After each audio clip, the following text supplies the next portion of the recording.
Hello, United Kingdom Talk. It's Chris Reardon with you for the next hour. Welcome along, boys and girls. And it's the one before New Year's Eve.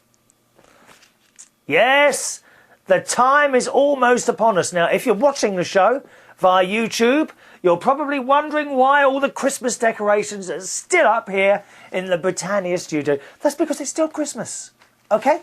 I'm not one of these people, and I wonder if you're one of these, right? Are you one of these people that cannot wait to get their decorations up, their Christmas decorations up, and they're up second week in November, a bit like my sister, okay? She's far too early, and then once Christmas Day has passed, you want them down as quickly as possible. Are you one of those people? What is all that about? You've got to hold yourself back, boys and girls. You've got to show some self-restraint. I know it's difficult while you're lying there alone in your bed, but you must show self-restraint, boys and girls. You really must, okay?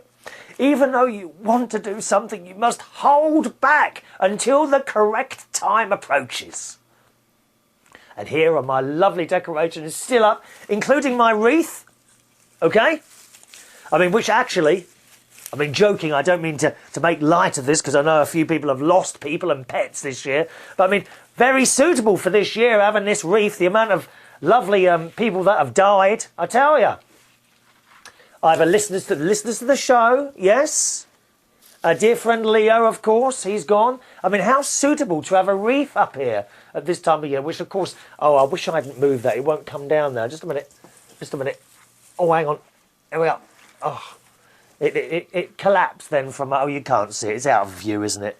We don't worry about that. Anyway, I do hope next year is going to be better than this year. It hasn't been a particularly good year for me in some senses, and I know a lot of you as well, so keep your fingers crossed for the next one. Of course, New Year's Eve on its way. We'll all be being ripped off. Oh, I'm going to sneeze. 1 minute. Oh, dear. Oh, God. Well, you would have thought that had happened before I started the show, wouldn't you? Before I actually come in here to have a little bit of a chat with you, I do coughing, I do nose blowing, you know, proper nose blowing. None of this very feminine, you know. None of that. We don't do any of that. No, my nose blowing is a full-on. Yes. I brush my teeth, I do my hair, what little there is of it now since that very professional haircut last week at the Turkish hairdressers. Very nice man. I shall be going there in future. Oh yes. And yet I still come here and cough my guts up and sneeze away. What's all that about? Is there dust in here? I can't believe there's dust. Mind you, I haven't done this room yet. You know I've been cleaning the house from top to bottom, don't you? Oh yes. This started a few weeks ago. I just got into the swing. And actually, it's quite enjoyable. Only yesterday morning, around about 11:30, I thought, do you know what? I'm going to put some Christmas carols on and clean the house to the Christmas carols. And I found this station on Live 365. Now, when I say Christmas carols, I don't mean Christmas songs like those. I mean, there's those awful Christmas songs that come round year after year. The very popular Slade, Merry Christmas Everyone, Everybody, Wizard, I Wish It Could Be Christmas Every Day. Not those, dear. Proper Christmas carols like Silent Night, Holy Night, played by such marvellous organisations like the Moscow State Orchestra. And I found this station. I know some of you listen to the show on Live 365, live365.com.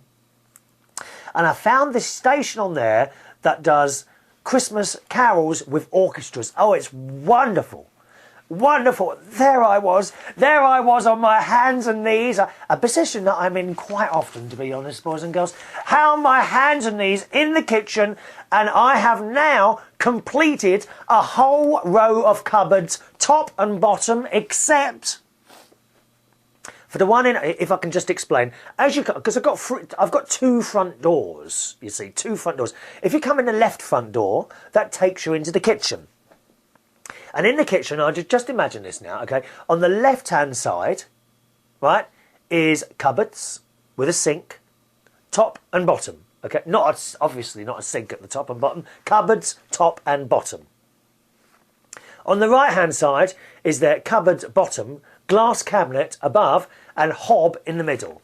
It's all very nice, really. And I have now completed the cleaning of an entire side of cupboards, top and bottom, except for the one in the middle underneath the sink, which has got all these cleaning materials in it. There are bottles and bottles of all sorts of nasty chemicals. What are they all doing in there? I don't know what they do, half of them. Do they go out of date, cleaning materials? That's a bit of a worry, isn't it? I never thought of that. What happens if they're out of date? Do they become extra dangerous? I wonder. Oh, what if I take the stock? If I might take the top off one of them and breathe the fumes, and then I won't be here anymore. Will you miss me? I thought not. You nasty people. Anyway, that one with the cleaning materials. I haven't actually cleaned the inside of that one because there's quite a lot in there. Don't worry, I will do it. But I have cleaned all the other ones. Not only have I done that, yesterday I chucked away an awful lot of things that I never used. Now, remember on the last week, I think it was, I told you I chucked away some electrical items. You know, food processor, electric whisk, that sort of rubbish that is never used. It just sits in there getting dustier and dustier. And dare I tell you, now I don't want you passing this around, okay? All right? Dare I tell you this? I found it. There's no one listening, is there? Shh. No. I'm only sharing this between. Don't tell everyone. I found in one of the cupboards, right, a roasting tin. I know that doesn't sound bad to you, but I don't think it had been washed since last time. And that particular roasting tin has been in there about 3 years. Shh. I don't want people to think bad of me, you know. It's not disgustingly dirty. You wouldn't walk in and say, oh, look at that, oh, look at that, oh, look at that. Well, it's not like that. But if you look, you do find these things. Bit like going on a treasure hunt, isn't it, really, eh? And if you just stroll casually through wherever it is you're walking, you won't see anything. You've got to hunt these things out. You must be a hunter. And yesterday I was hunting for things that I didn't use anymore. And I found some, including the unwashed roasting tin, which, I'm sorry, dears, went in the bin. I thought, no, I'm not having that. And then there was a saucepan, a glass yellow saucepan. Very nice, actually.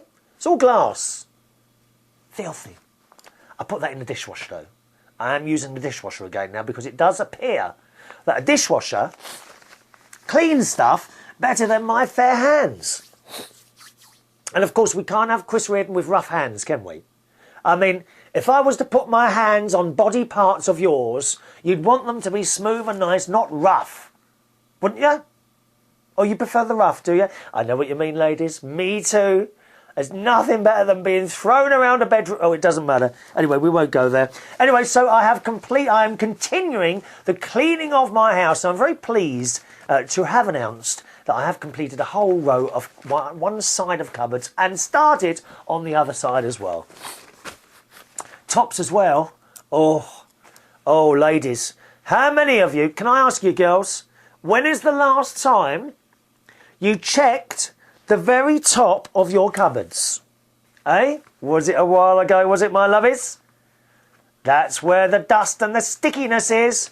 And if you're a smoker, oh my God, you wait till you have a look on top of those cupboards. Filthy, sticky, brown mess. Nasty, nasty, nasty. Clean it off. Perhaps I could start a cleaning company. What do you reckon? Eh? Would you like to see me come round your house in perhaps a little pinafore, a little feather duster, a little bit of spray stuff, psst, psst, psst. Dust, dust, dust. I hear, and I don't know if this is true, I hear you can get naked cleaners. Is this right? And people will come round to your house and clean them naked, or or in very skimpy clothes. I mean, maybe, just maybe you'd like to see me in skimpy clothes doing this programme. Would you like that? I'm sure that will encourage an email from Wayne in Reading. I do know that. Can you see me here, sitting here doing the show in a pair of micro shorts or something like that? Would you like to see that first thing in the morning? I think you would. Let me know. There's an email address to the show if you want to join in at any time. It's chris@unitedkingdomtalk.co.uk. chris@unitedkingdomtalk.co.uk. And if you want to send in an email about anything and everything, you need to do that soon, because I shall shortly be jetting off to Australia for 3 whole weeks. Yes. I'm trying to convince people at the moment, a couple of people, different people, to decorate my house, but it's quite difficult getting it done. I have offered money, I just can't get them round it. What are they afraid of? I'm not here.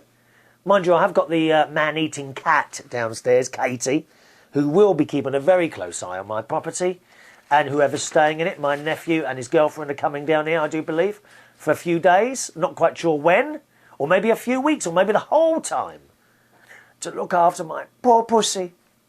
My pussy needs talking to. She can't be left downstairs alone. It's true. So if you've got any emails that you want to send in about anything at all, please get them in soon before I go on holiday, because once I've gone, that's it. You'll be waiting weeks for them to come up. Email address chris@unitedkingdomtalk.co.uk. Righty-ho then. As I say, New Year's Eve coming up now. I do hope it's a good New Year's Eve. New Year's Eve, when I started DJing in the 80s, New Year's Eve was always a guaranteed, really good, packed night. And it went on for years. It was fantastic. And then, in the year 2000, 1999 to 2000, something changed. And no longer were the New Year's Eves much good. They were okay, but they weren't fantastic and brilliant and the best night of the year as they used to be.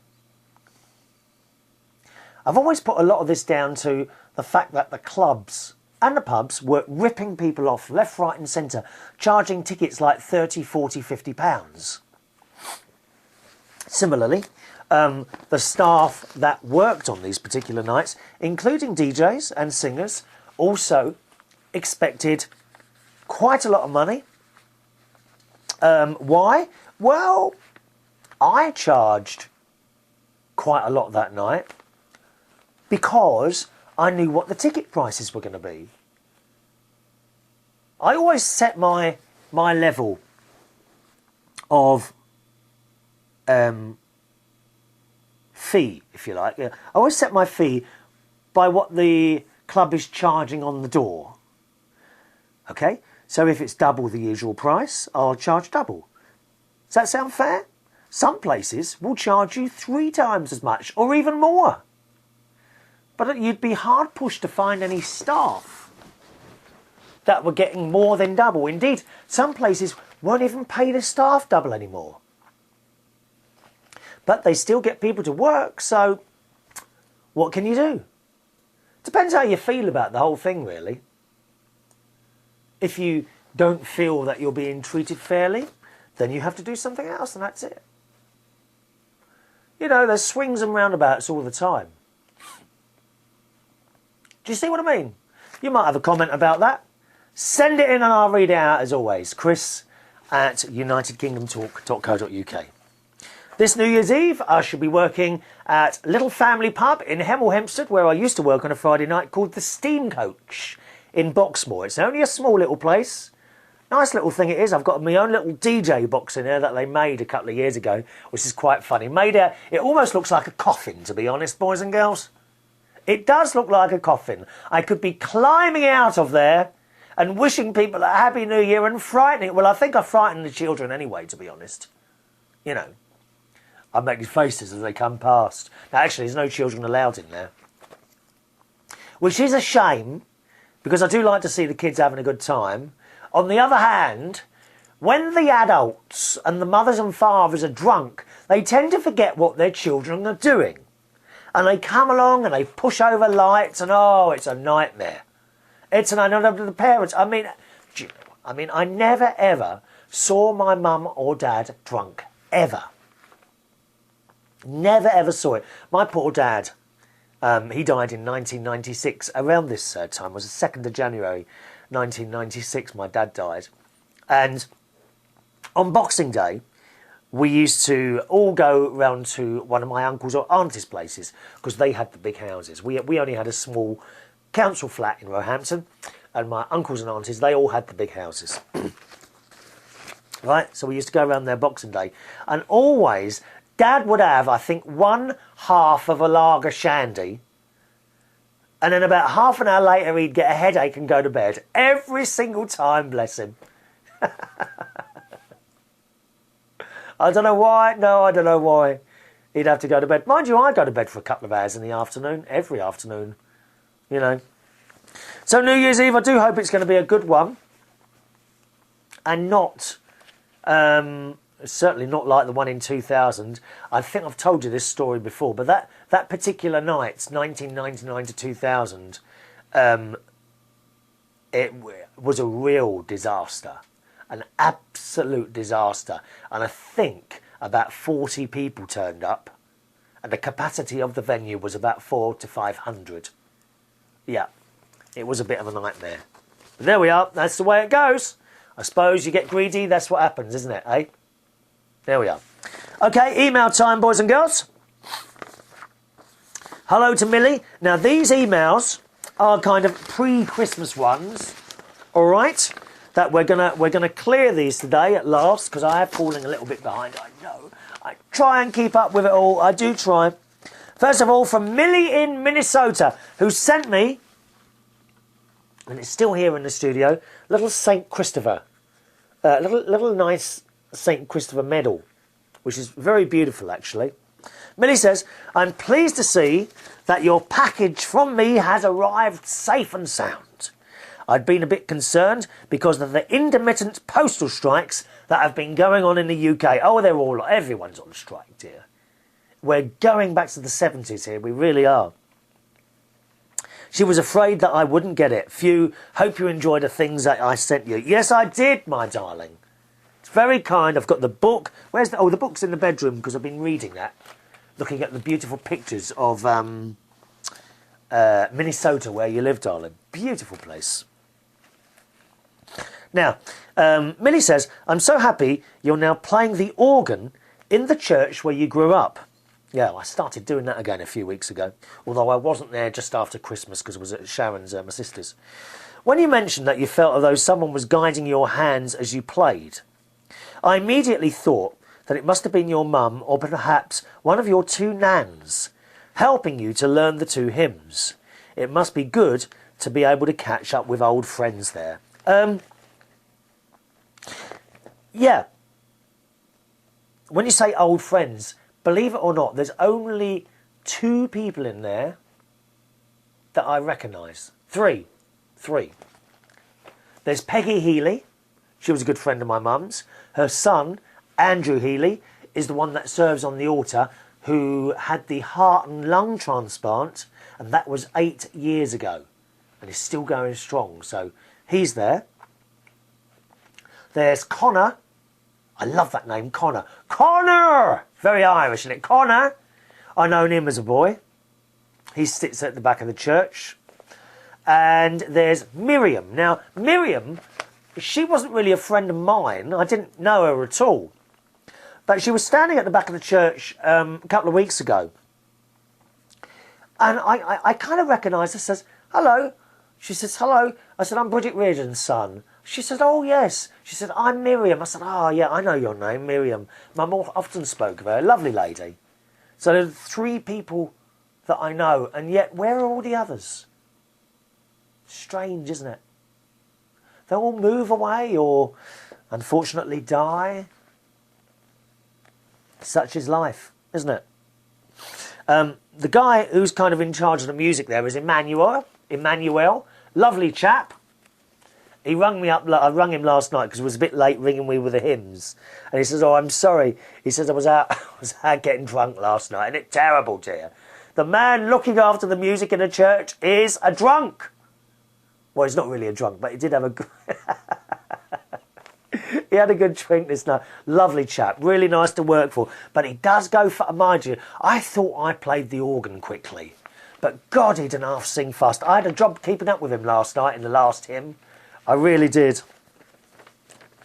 Millie says, I've come back from spending a week at my family cottage in northern Minnesota, where it was freezing cold. Well, you stay there. Don't send any more bloody cold weather here, please. I was there to have early Christmas with my parents, as they would soon be leaving to return to Washington State, where I grew up. They'd be stopping in Kansas. Oh, Kansas. Home of the Wizard of Oz. We're off to see the wizard, the wonderful Wizard of Oz. To hear the whiz, if ever a whiz there was. If ever a whiz there was. If ever tap those heels together 3 times and say, there's no place like home. There's no place like home. Watch out for the hurricane. What did you get there? Tornadoes. Tornadoes in Kansas City, Missouri, on the way back to spend time with my only remaining nan, Frances, who had her 93rd birthday on the 30th of November. Oh, I do hope I get to 93, Millie, and I intend to sit here and talk for every single second of that period. As she doesn't have internet access, Nan can't listen or watch the show. But I often share stories you tell, and it always brings a smile to her face. That's what we like to do. Make people smile. By any way possible. I will do anything to make someone smile. I really will. She never forgets to ask after you every time I ring her. Take care of yourself, and as usual, I send lots of Millie hugs. Thank you, Millie. Did you have a nice Christmas, darling? Hope you did. What did you receive on Christmas, people? Eh? Tell me, I want to know what you got. Did you get what you want? What useless Christmas presents did you get? What presents did you get that you really didn't want? Name and shame. Here on United Kingdom Talk.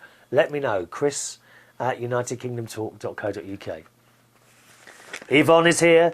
Yvonne is in the house.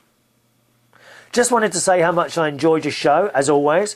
I was so enchanted by what you said about how it felt being back playing the organ at St. Joseph's Church, and the way you picked up the music to the hymns you were invited to play. Yvonne says you were clearly meant to be there, guided perhaps by the unseen hand. In May this year, I started going to church again after many years and found that I somehow seemed to know tunes that I'd never heard before in my life. It's almost impossible to explain, but the fact I could join in and feel part of the church family was so helpful and comforting. I think you're right. We all need something in our lives that is somehow greater than our own selves. We have lost sight of such things with the busy pace of life nowadays. I think, and I personally take great comfort in feeling God's presence. It was such a help after losing my husband. Well, yes. I mean, people would say to me, how can you be a Catholic and gay at the same time? But I am. And that's it. You know, the really lefty gay people stand there and scorn. They do. But I don't care. I do feel that as people we are made up of many, many different things. And this all comes together to make the one person, doesn't it? I don't understand how I can be both, but that's just the way it is. There are people out there. And I was listening, Yvonne, to this guy on the radio the other day. He's not gay, he's straight with a family, and he presents a show on London's LBC. James O'Brien, Not a presenter I'm particularly fond of, but nevertheless I listen to his show now and again. And he was inviting people to call up on this whole God and gay thing, right? And he was taking the side of the gay. And the people that rung up and say you choose to be gay or not. And it's just not true, Yvonne. You cannot choose. It's a bit like being born black or white. You don't choose to be born white. You don't choose to be born black. And similarly, you don't choose to be straight or gay. It's how you come out, I'm afraid.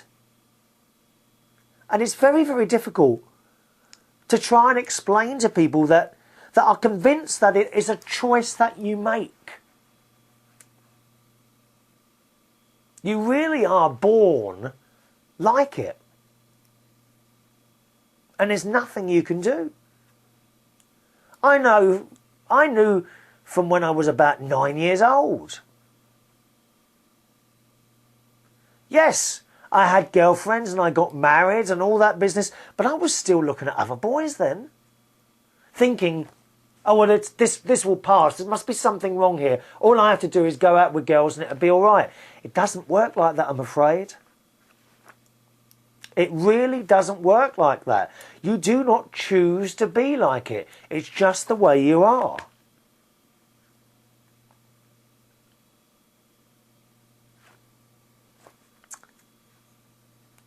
And it actually amuses me sometimes to hear how some of my fellow gay people go on and how can you go to church? That's a joke and all this business. Well, I do, and that's it.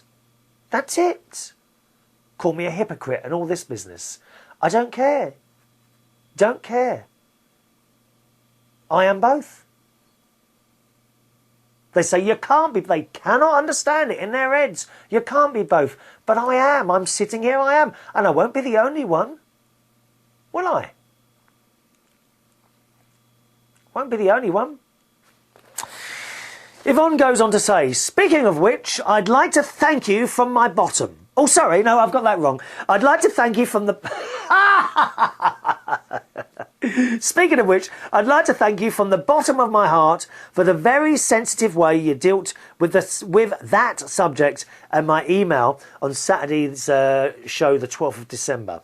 I could see how much you could emphasise because your parents, especially your lovely mum Bridget, and my mum's name was Bridget, and I'm sorry about causing you any distress. Oh, please, please, my darling, please do not worry. This show is here to talk about everything and everything. Sometimes we get upset. Sometimes we're happy. That's life, isn't it? Yvonne had a bit of a hellish time, but things are definitely looking up for me now in a way I would never have believed possible. It just goes to show you never know what's around the corner, even in your darkest hour. Well, I mean, after my mum died, my eyes opened to lots of things. I started being able to see people that really took the Michael out of certain things I do, and people who took advantage, things that I wasn't able to see before, and I certainly was able to see those after Mum died. It's almost as if she was telling you, you know? I wonder if it's the same for you. She sent, as I say, this is written before Christmas. She was feverishly writing cards, always seems to arrive before I'm ready for it. What, Christmas? Thanks again, Chris. 2 fabulous shows on the trot. We're both moving and uplifting. Wonderful stuff. Thank you, Yvonne. Lovely to hear from you, my darling. And because I've chatted and chatted and chatted, I haven't got to Andrew Hunt's email, which I shall come to on the next show, right? As always, boys and girls, thanks for watching and listening to the show. Don't forget the live show on Monday nights. For that, go to the United Kingdom Talk website, unitedkingdomtalk.co.uk. Click Listen Live in the top left-hand corner, 6 p.m. Monday nights UK time. See you on the next show. From myself, Chris Reardon. Thanks for watching and listening. Bye-bye.